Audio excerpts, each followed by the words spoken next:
أعوذ بالله من الشيطان الرجيم. بسم الله الرحمن الرحيم.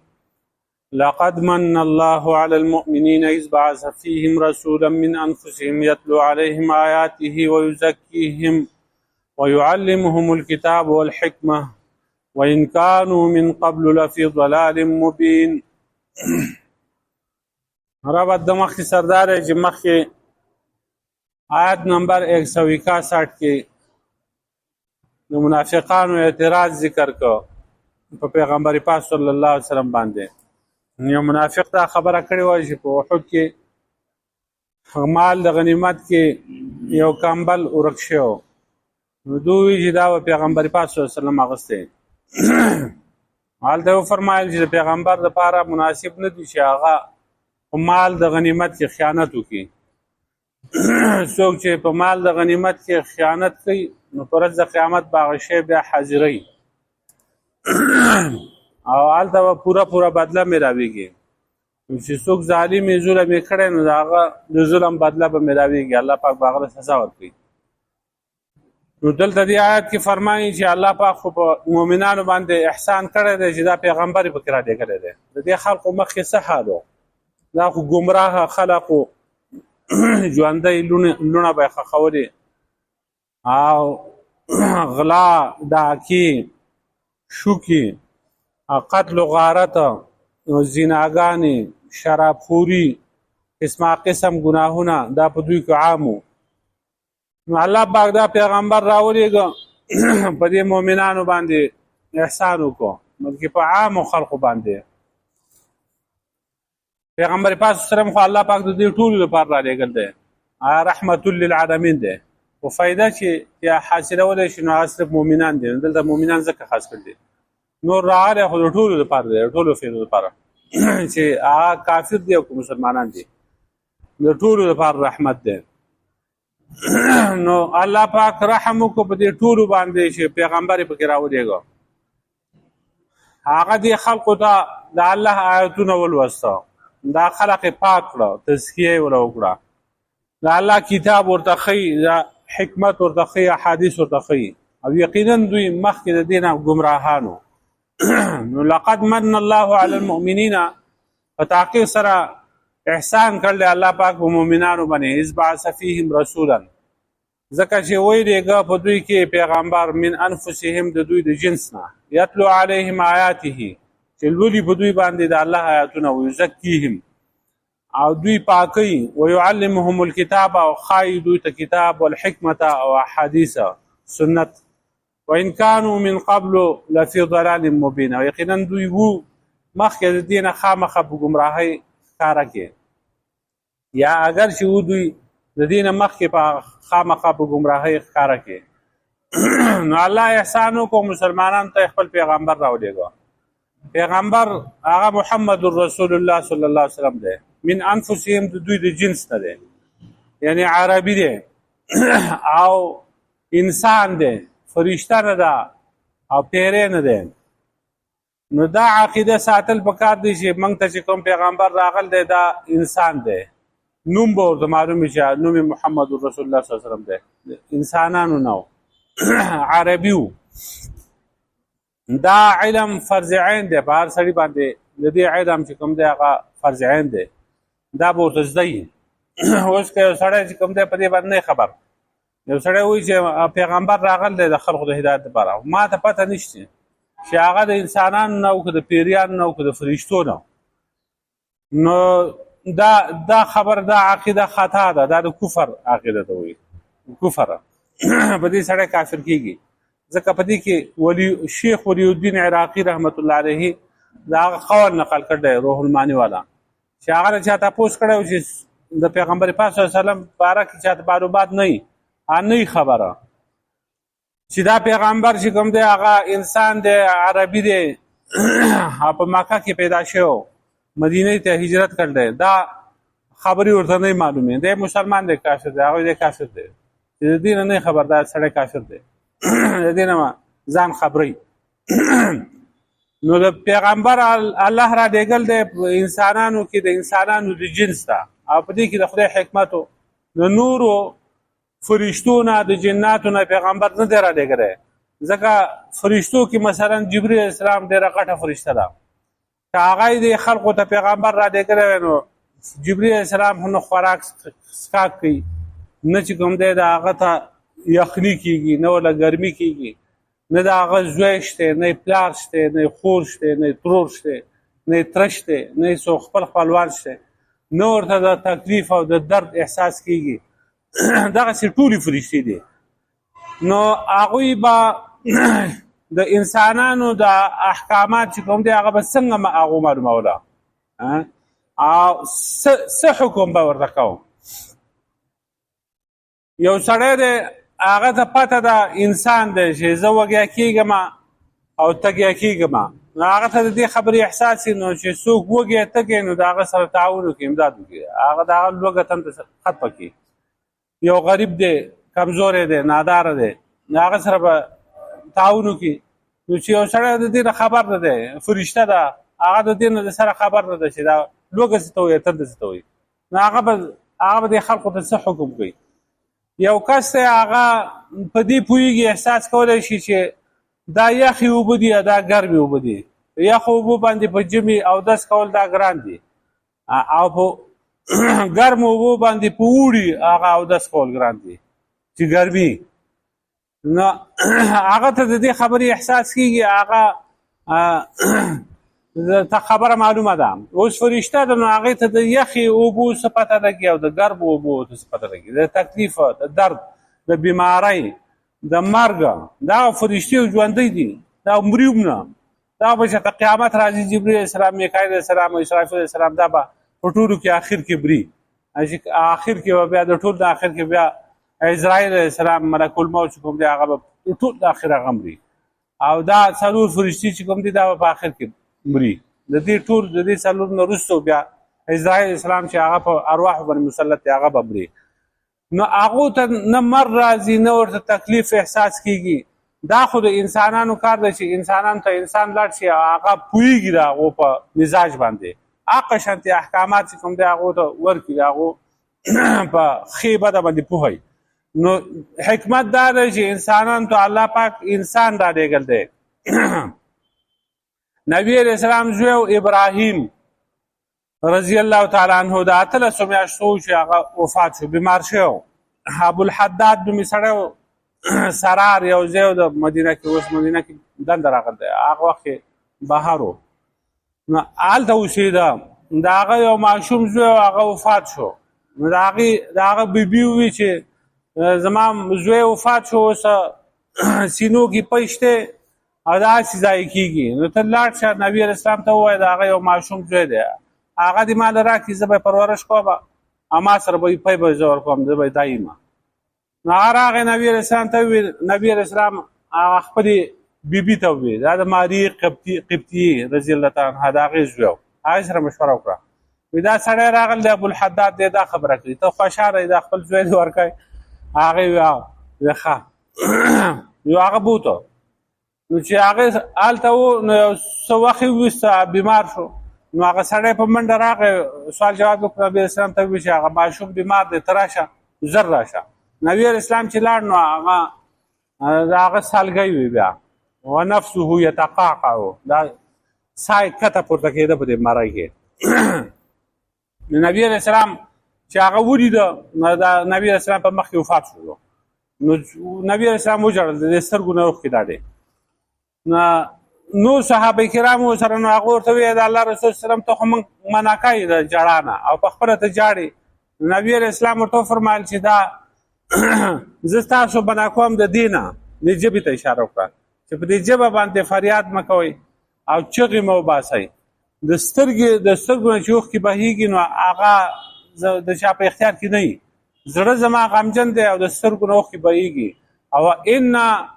بفراقک یا ابراهیم لمحزونون موږ ستا په جدایۍ باندې ای ابراهیمه سخت غمجن یو دا یې وفرمایل ماشوم وفات شو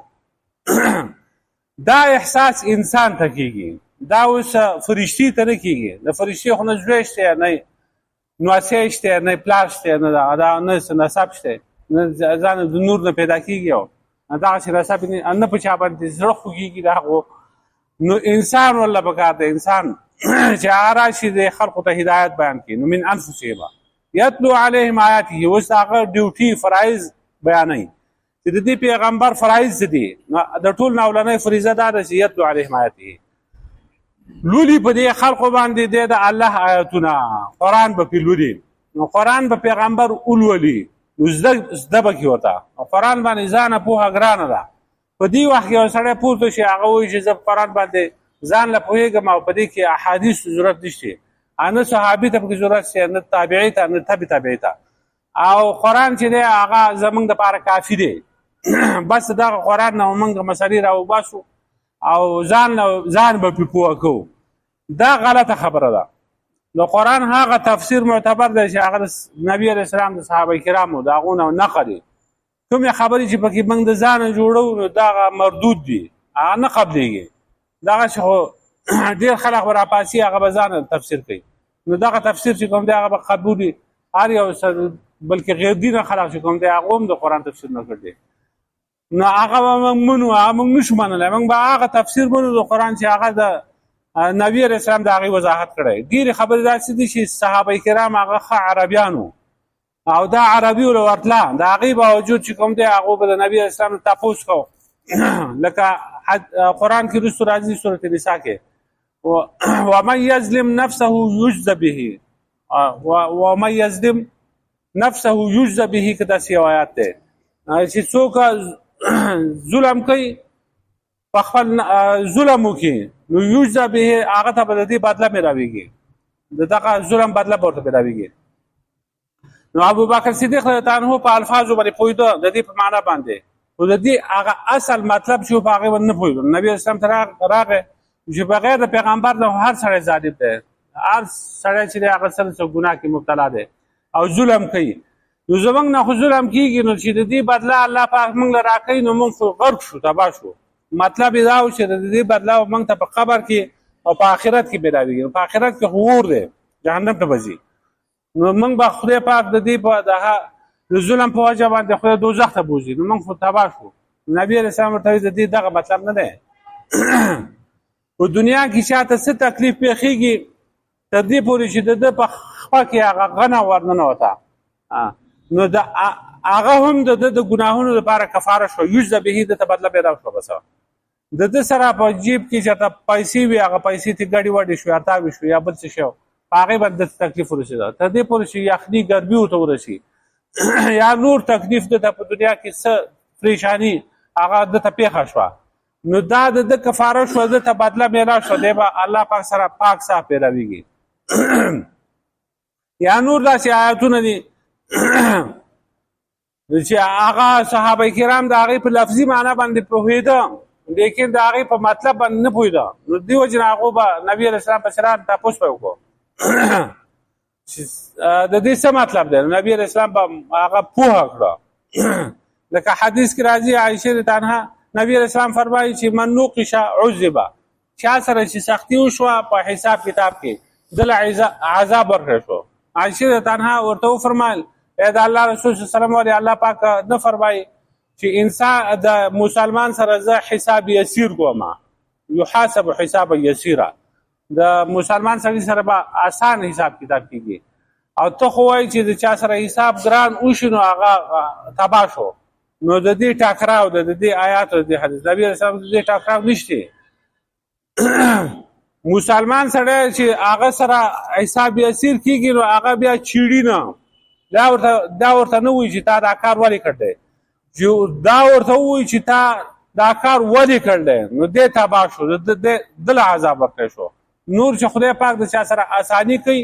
نو آساني ورسره کوي که نه، او چې چا سره سختي کوي چې دا کار دې ولې کړ دی، دقه جو من نوقش عذب دی چې چا سره سختي وشوه په حساب کتاب کې دله به عذاب ورکړی شي.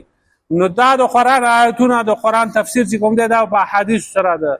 سلفو په اقوالو د صحابه کرام په اقوالو په دې باندې معلومیږي. دا موږ ځان نشو تفسیر کولی. ویزکیهم بله ډیوټي د پیغمبر پاک صلی الله علیه وسلم دا ده چې دا خلق پاک کی، پاک صافي کی، د ظاهري باطني ګندګونه چې کوم دی هغه صفا کی. نو د نبی علیه السلام سره چې کوم صحابه کرام پکې ناصل نو پاک صاف به هغه یو صحابي چې کوم دی حنظله رضی الله تعالی عنه هغه ابوبکر صدیق رضی الله عنه ته وویل چې زه خو منافق شوم. هغه ولې وایي زه چې د نبي علیه السلام په مجلس کې ناست یم نو زما حالت یو شانتي او چې بیا د هغې نه بهر وځم نو بیا بل شانتي یم زه نو کېدی چې ته منافق یم. نو ابوبکر صدیق رضی الله عنه ته وایي دغه حال خو زمونږ هم دی چې د نبي علیه السلام په مجلس کې نو زمونږ یو شانتي حال دي او چې بهر وځو کیفیت زمونږ بدل شي نو راځه چې تپوس وکړو. نو چې لاړو د نبي علیه السلام نه تپوس وکړو نبي علیه السلام تاسو ایماندار یې تاسو ایمان والا یې خو تاسو چې ما سره کېنئ دلته نو هغه بل شی کیفیت دی دا فیض حاصلېږي تاسو ته د نیک سړي سره چې سړی کښېني د ښو خلکو سره نو بل شانتي اثر یې چې بیا بادانو پسې ځي بل ځي ته ځي نو هغه اثر ختمېږي بیا بل شانتي اثر پکې باندې کېږي. نو پته ولګېده چې د پیغمبر اصل پاکونکی الله پاک دی پاکۍ دا زړه به خدای پاکوي دا پیغمبر نشي پاکولی خو دا پیغمبر د هغې لپاره سبب دی چې د پیغمبر سره کېني نو هغه د زړه به صفا شي د بغض د حسد د کینې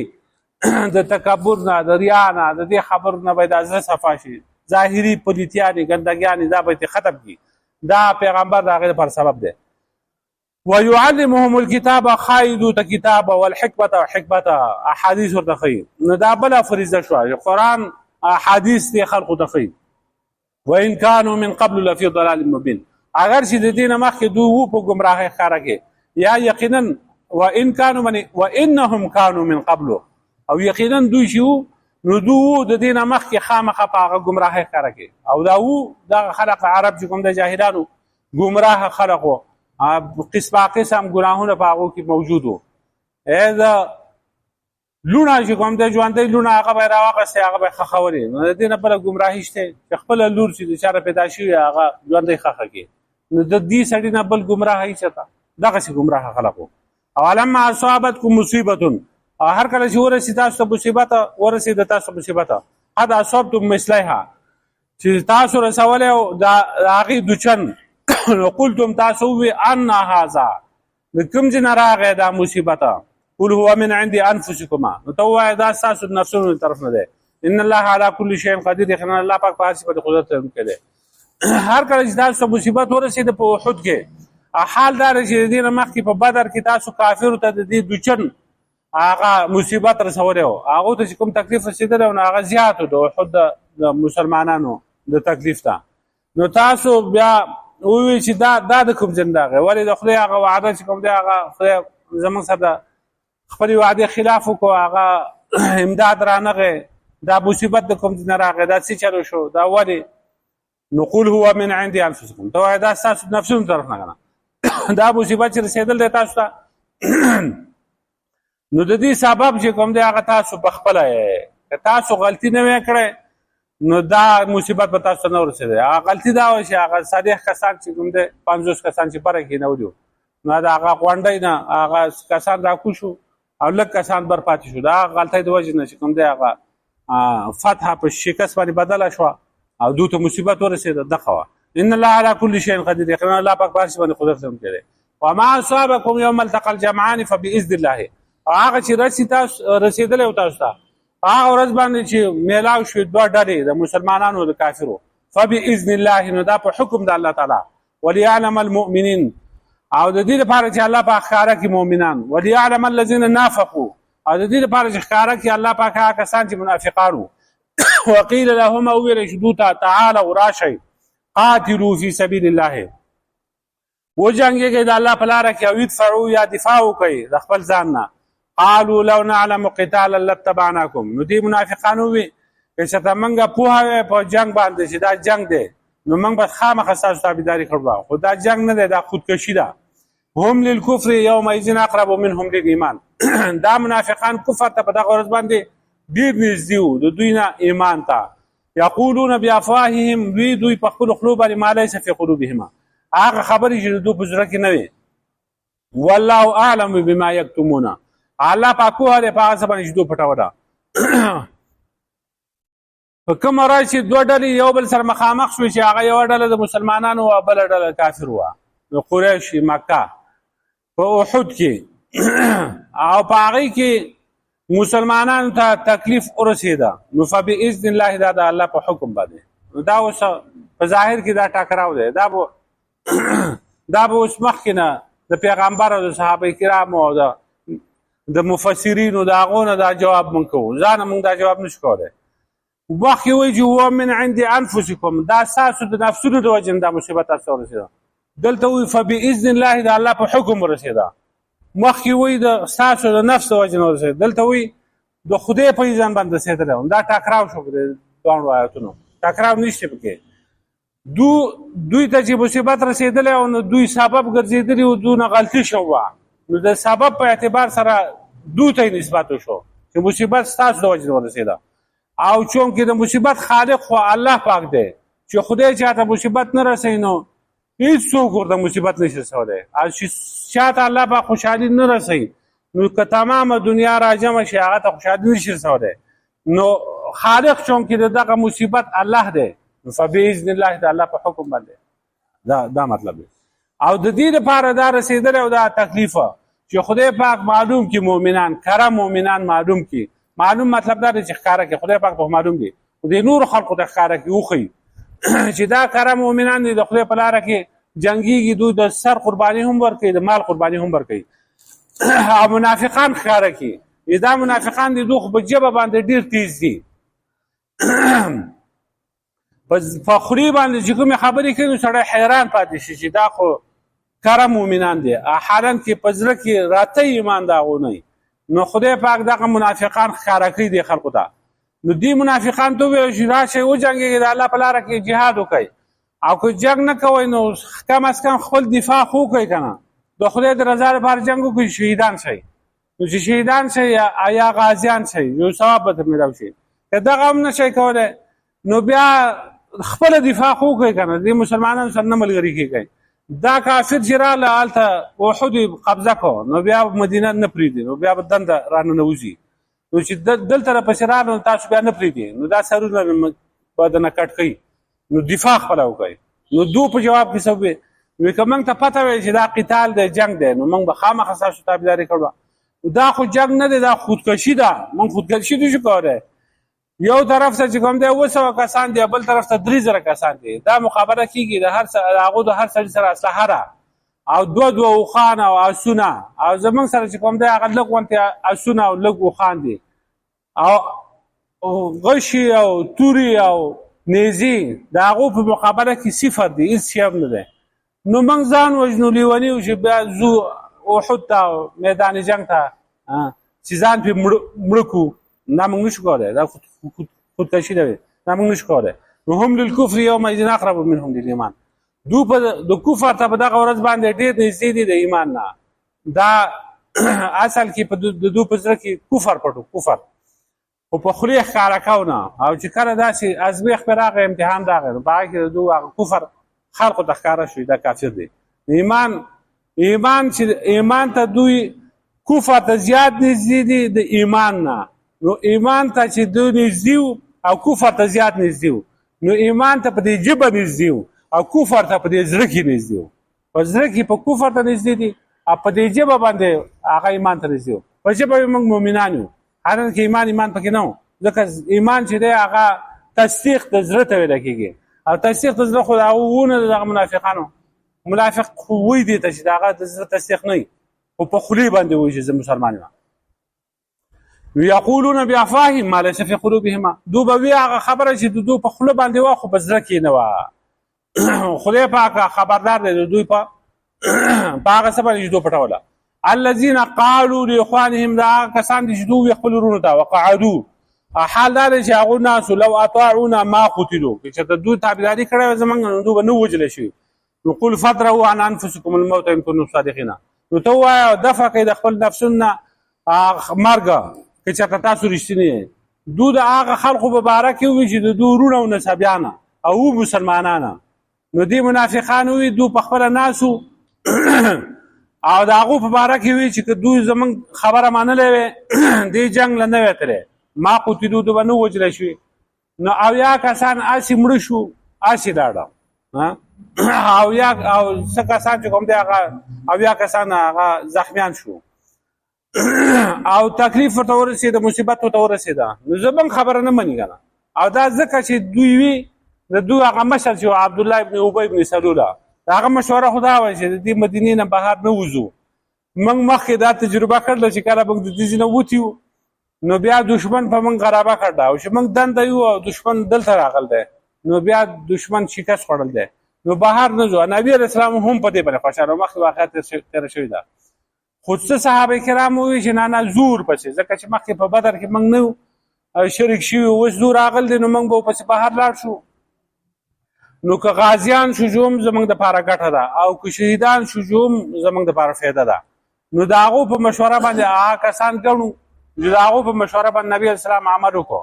نو چې هلته بیا راګیر شو د مسلمانانو نو دور د شاته ناستو پټ شو موږ ورته نه وایو چې مه ځئ نو زموږ خبره یې نه منله که نه لو اطاعونا ما قتلو که دوی زموږ خبره منلی وی نو ولې به اوس دوی وژلی کېده قتلېده به. نو ته ورته وایې پیغمبر صلی الله علیه وسلم فدروا عن انفسکم الموت تاسو د خپل ځان نه مرګ دفع کوئ. تاسو چې دا نور خلق د مرګ نه بچ کوئ که نه که تاسو ناران یم د خپل ځان نه دا مرګ بچ کوئ. دا مرګ پسې اوس تاسو پسې راغی په دې خپل کور کې د پسې راغی نو بیا ترې ځان بچ کوئ که نه وتښتئ ترې تښتېدی شئ ترې ان کنتم صادقین چې تاسو رښتینې نو د هغو خو مرګ مقرر وکړم. دا کوم کسان چې شهیدان شو په میدان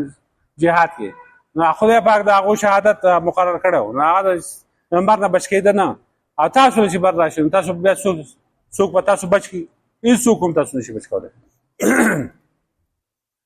لقد من الله بتاخير سره احسان کړ الله پاک علی المؤمنین په مؤمنانو باندې اذ بعث فيهم رسولا زکه چې ویلې په دوی کې پیغمبر بن انفسهم د دوی نفسونه یتلو علیهم چې لودي په دوی باندې آیاته د الله پاک آیاتونه ويزكيهم او پاکي دوی لره او يعلمهم الكتاب او خايدو ته کتاب والحکمت او سنت احاديث وان كانوا من قبل لفي ضلال مبين او یقینا ودوی د دینه مخکې خامخا په ګمراهۍ ښکاره کې. او لما اصابتکم مصیبت هر کله چې ورسېده تاسو مصیبت قد اصبتم مثلها چې تاسو رسولې او دا مصیبت دوچن مصیبت ده دی نو قلتم ان هذا نو تاسو د کوم ځای نه راغی دا مصیبت په موږ باندې قل هو من عند انفسکم نو ته ووایه چې دا ستاسو د نفسونو طرف نه دی. ان الله على كل شيء قدیر یقینا الله پاک په هر څه باندې قدرت لرونکی دی. وما اصابكم يوم التقى الجمعان هغه چې رسېدلی تاسو ته مصیبت یوم په هغه ورځ باندې التقى الجمعان چې میلاو شي دوه ډلې د مسلمانانو د کافرو فباذن الله نو دا رسېدلی تاسو د الله په حکم وليعلم المؤمنین او د دې لپاره چې الله پاک ښکاره کړي مسلمانان وليعلم الذين نافقوا او د دې لپاره چې ښکاره کړي الله پاک منافقان وقيل لهم ویل شي دوی ته تعالوا راشي قاتلوا في سبيل الله وجنګېږئ د الله په لاره کې او يدفعوا یا دفاع وکړئ خپله قالوا لو نعلم قتالا نو دوی وی که موږ خبردار وی په جنگ باندې لتبعناکم نو خامخا موږ تابعداري کړو ستاسو هم للکفر دوی د کفر ته یومئذ په دغه ورځ باندې اقرب ډېر نږدې دي منهم د دوی نه ایمان ته یقولون بافواههم وایي دوی په خپلو خولو باندې ما لیس فی قلوبهم هغه خبرې چې دوی په زړونو کې نشتي والله اعلم بما یکتمون الله پاک خبردار دی په هغه څه باندې چې دوی پټوي. الذین قالوا لاخوانهم دا منافقان کسان دي چې دوی په حق د وروڼو خپلو کې وقعدوا حال دا چې دوی په خپله ناسو لو اطاعونا که دوی تابعداري کړی زموږ خبره یې منلی ما قتلو نو دوی به نه وژلی شوي. قل ته ووایه فدرؤ پس دفع کوي تاسو عن انفسکم د خپل نفسونه الموت مرګ ان کنتم صادقین چې ته تاسو رښتینی. ربنا